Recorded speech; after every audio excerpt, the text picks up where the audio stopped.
महाराष्ट्राच्या भूमीला मी कोटी कोटी वंदन करते।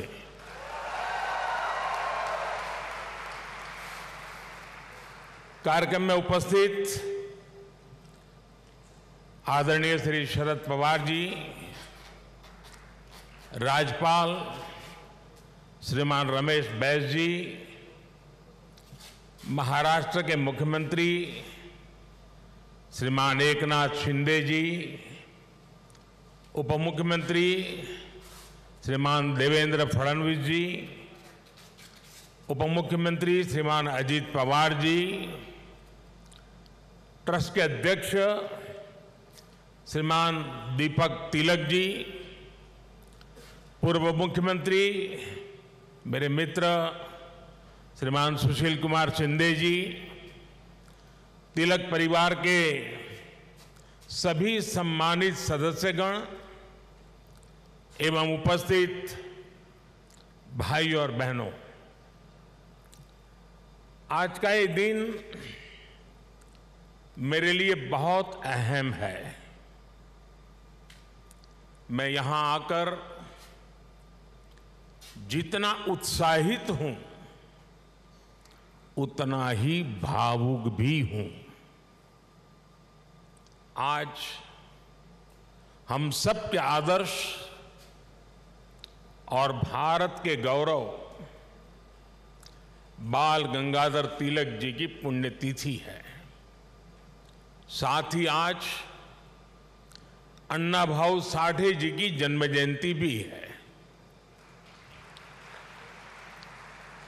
लोकमान्य तिलक जी तो हमारे स्वतंत्रता इतिहास के माथे के तिलक है।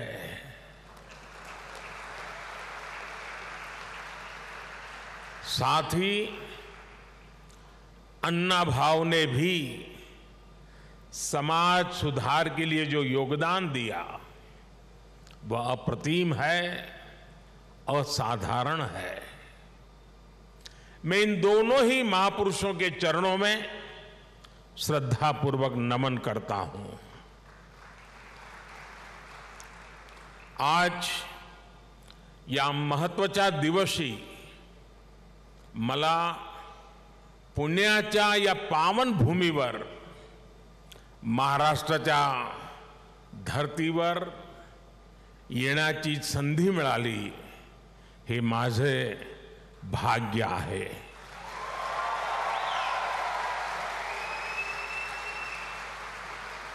ये पुण्य भूमि छत्रपति शिवाजी महाराज की धरती है। ये चाफेकर बंधुओं की पवित्र धरती है। इस धरती से ज्योतिबा फुले, सावित्रीबाई फुले की प्रेरणाएं और आदर्श जुड़े हैं। अभी कुछ ही देर पहले मैंने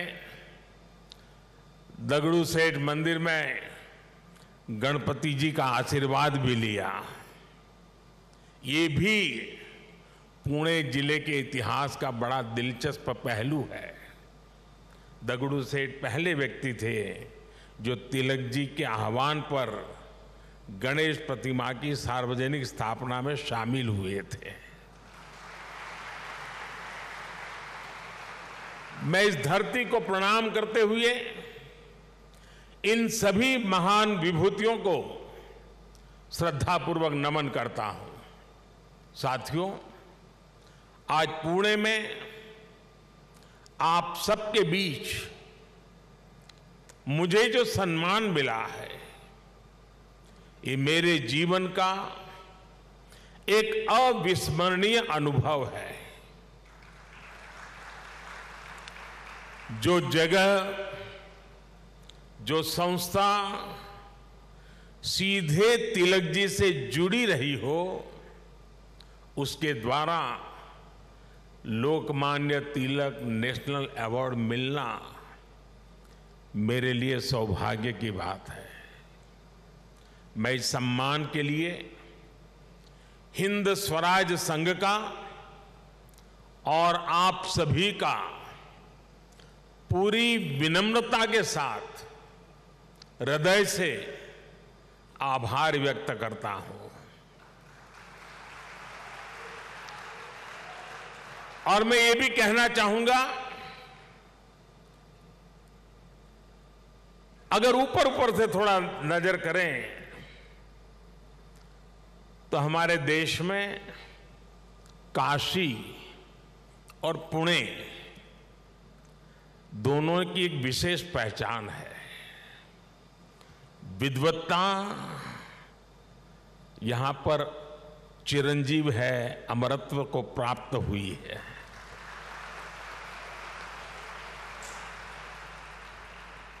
और जो पुणे नगरी विद्वत्ता की दूसरी पहचान हो, उस भूमि पे सम्मानित होना जीवन का इससे बड़ा कोई गर्व और संतोष की अनुभूति देने वाली घटना नहीं हो सकती है।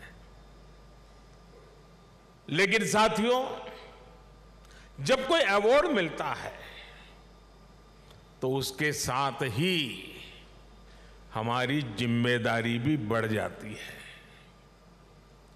आज जब उस अवार्ड से तिलक जी का नाम जुड़ा हुआ हो तो दायित्व बोध और भी कई गुना बढ़ जाता है। मैं लोकमान्य तिलक नेशनल अवार्ड को 140 करोड़ देशवासियों के चरणों में समर्पित करता हूं।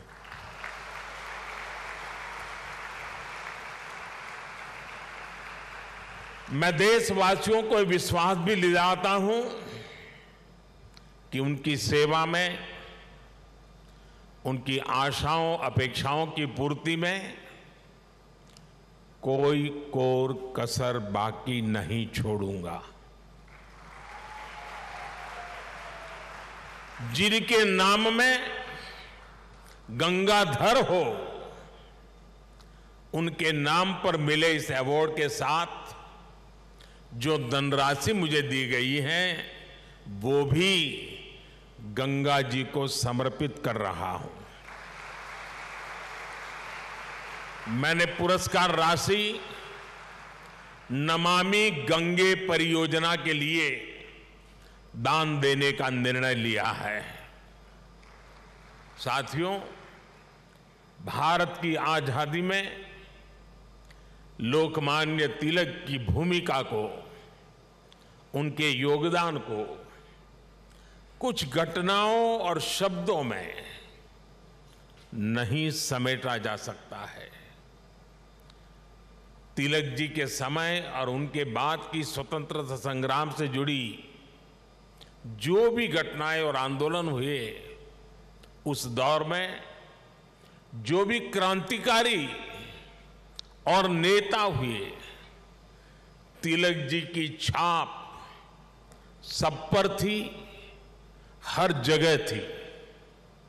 इसलिए खुद अंग्रेजों को भी तिलक जी को the father of the Indian unrest कहना पड़ा था। तिलक जी ने भारत के स्वतंत्रता आंदोलन की पूरी दिशा ही बदल दी थी। जब अंग्रेज कहते थे कि भारतवासी देश चलाने के लायक नहीं है, तब लोकमान्य तिलक ने कहा कि स्वराज्य हमारा जन्मसिद्ध अधिकार है। अंग्रेजों ने धारणा बनाई थी कि भारत की आस्था, संस्कृति, मान्यताएं, ये सब पिछड़ेपन का प्रतीक है। लेकिन तिलक जी ने इसे भी गलत साबित किया। इसलिए भारत के जनमानस ने न केवल खुद आगे आकर तिलक जी को लोकमान्यता दी, बल्कि